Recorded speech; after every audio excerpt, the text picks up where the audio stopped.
Hi everyone and welcome to another review from Colour with Claire. Today I'm reviewing this book by Chiaki, a Japanese illustrator. This is called Dream Rooms, and as you can see it is still in Japanese. This hasn't been translated to English or published by an English publisher. Unlike her first book, this one here, My Colourful Town, this was originally called Dream Towns, so this book follows on from the first one. But as I say, this one didn't get picked up unfortunately, so it is still in Japanese, but I'm fine with that. I don't mind sort of Japanese text or any kind of language, Swedish, whatever. I find it gives it a little bit more mystery and it seems a bit more exotic, so I don't mind anyway. But as you can see, it's quite a bit larger than the first book. And in fact it's 25 by 25 centimetres, so any of Johanna Basford's early books is around about the same size as this. So the cover itself is a removable dust jacket. It's really sort of soft and a toothy kind of matte texture, but on here in certain places we have like a glossy embellishment. Don't know whether you can see that gloss underneath the light there, but it just has a bit of both, which is really quite professional, quite nice. And the back is completely matte. So as I say, you can remove this dust jacket and it reveals a simple card cover with some white illustrations on. Nothing that you can really colour. I mean, you could try and colour them, but yeah, so it's just very, very simple. I'm going to put this cover over here out the way so it doesn't get ruined. Now then, the first page of the book is of course the title page, and it does have something for you to colour straight away. Now with this book being called Dream Rooms, everything in this book is basically Chiaki Ida's fantasy rooms of a house. So whether that's kitchen, bedroom, bathroom, these are fantasy designs that Chiaki Ida herself has designed and would love to live in, and all the furniture that she would love to be surrounded by. So it's basically Chiaki's dream house. Now as you can see on this illustration, it's sort of like a book opening up, and every single page is a different room, excuse me, different wallpaper, things like that. So that just gives you the theme of the book. Now I'll just zoom out slightly so we can see. This first double page spread is just telling you a little bit about what the book's about. So what I've just told you, basically, Chiaki's fantasy rooms. And as you can see, there's something for you to colour on pretty much every page. Doesn't matter whether it's a text page or not, so that's really good. And this page here is telling you that at the back of the book, she has actually included a really thick card piece that you can remove and stand up like this to make a sort of doll's house. There are also loads of different elements like bath, bed, things that you can colour and then put in your house, so you can design your own fantasy room. So these illustrations are absolutely gorgeous, very, very reminiscent to Eri and the romantic country colouring books. So if you do like that style, you will love this book, I guarantee it. It's all hand-drawn, and I don't think it was drawn with a toothpick like Eri's work, but it certainly does have that rather rustic sort of antique charm as the romantic country books do. The lines aren't completely full. It's not like a digital art where everything's completely black and white, and it's not got that crispness to it, but it is very, very charming in its style. So we have this girl, she's in this beautiful kitchen. We have some bits of kitchen paraphernalia. We've got a whole banquet on this table. This would be really good to colour with my latest tutorials on how to colour food. So we've got a bedroom, a closet with all sorts of bags and shoes, loads and loads of beautiful, beautiful designs. So here we've got the girl and she's choosing what to wear. Now this isn't like a paper doll thing, you can't cut these out, they don't have tabs. This is just a sort of fantasy picture. So this is quite a traditional Japanese doorway. We've got the shoes outside because I don't think you're supposed to wear your shoes in the house. I think that's a Japanese tradition. We've got like a living room or a snug. She's looking, I think, I was just looking out the window. There's some birds flying there. We've got a shelf with some different crockery on. We've got the outside tap and a bucket. This is her going what looks like a round well, it's got a stone floor, so this must be around the house, but still indoors. We have a painter's or artist studio.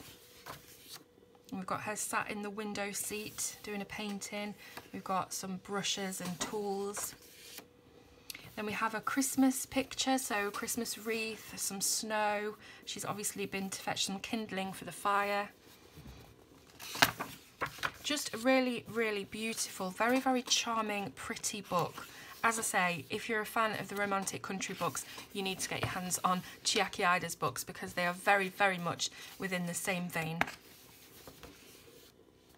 I love this bunk bed with the wooden balustrade or whatever you call it there, and underneath is a little den. We've got this swing. We've got the washing out on the line. We've got some mysterious stone steps leading down to what could be a cellar. And then all of the rooms within there. So this is a music room. We've got all different instruments. This is a train carriage, so where you might stay on a long haul train journey. Oh, that's so sweet. We've got a little boy or a little girl asleep on the train. They're the few of his little things, suitcases, toy train. So we've gone down the steps outside, straight into the water. And this lady is having a bath next door to the window, which you can see the ocean out of. This is like the laundry room. And this is all quite nautical themed. So this is obviously a house by the sea. And that's what all of these illustrations are alluding to. So this one must be a different house. We've got a different girl going behind a secret bookcase into her very own private snug. And in here she's got all of her trinkets and looks like scientific kind of things. She's got her telescope here, a globe. I think this lady must be an astronomer. And as you can see, I've started to colour this page here where she's looking out with her telescope in the night sky. I've not finished that, obviously, but I just wanted to test out the book before I actually reviewed it, as I mostly always do, just to check how the pencils go down on the paper. Now the paper itself, it's quite toothy. It's not, you know, extremely rough, but it is quite nice for coloured pencils. You will be able to do a lot of layering on there, which is a good thing. I think it'd be equally as nice for water-based pens as well. I'm just going to do a bit of a quick test. Let's do it. Let's do it here in this diamond shape. So I've got a Tombow marker. I've got quite a dark colour. I'm just going to colour in. Let's do a couple of layers just to be sure. Just going to colour in the middle of that cushion.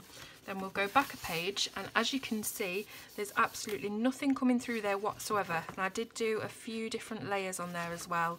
So brilliant quality paper for pens and pencils alike. It does have a little bit of a vintage cream tone to it, but that just adds to its charm, I think. So we have come, I believe, to the end of the book. Now this here says it's all of the different types of houses. So we've had different types of rooms. Now we move on to different types of houses, and I've actually translated all of these little banners.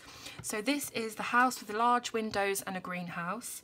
This just says kitchen is the centre of the home. So I'm guessing this is like a country house. This one is called Fashionable House. So it looks like it could probably be smack bang in the middle of a road in London somewhere.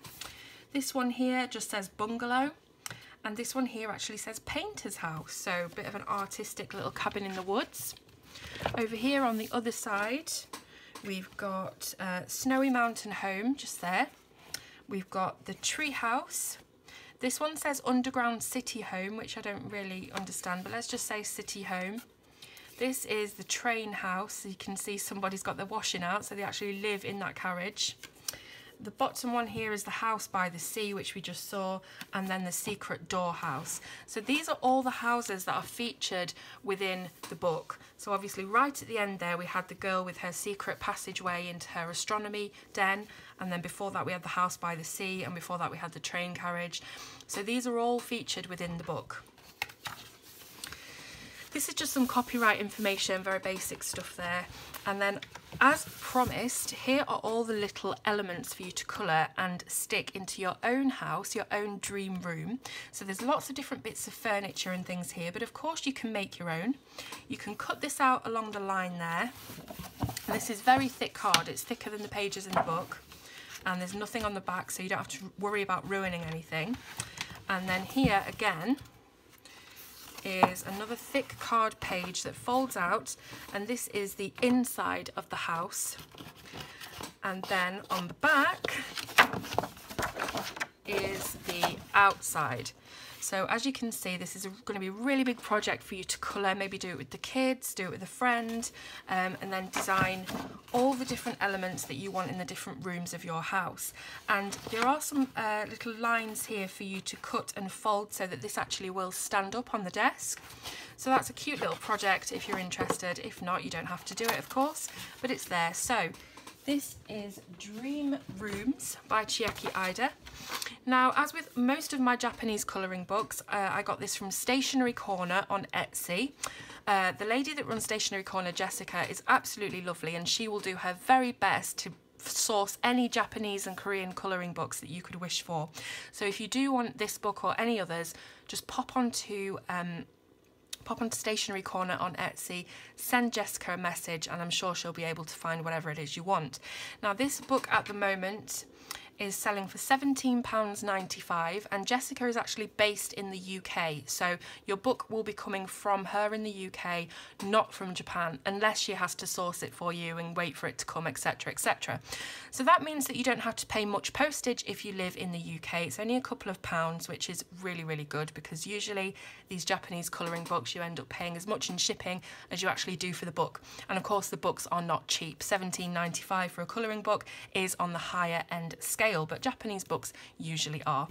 But if you do love the romantic country colouring books, if you do love this beautiful country sort of hand-drawn, very whimsical, very sweet and charming style, I'm sure this will be a book that you just have to treat yourself to, because it's absolutely beautiful. I also reviewed the Colourful Town book, which you can find on my blog, which is very, very much in the same vein, except she's going around a town, so there's all different shops and things. But I absolutely love this illustrator. I love her work, and yeah, I'd love to know what you think of the book. Check out the description for the link to buy this on Etsy, and leave me a comment to let me know what you think. Don't forget to also click the thumbs up button and subscribe to the channel. Thanks very much for watching, and I'll see you soon on Colour with Claire.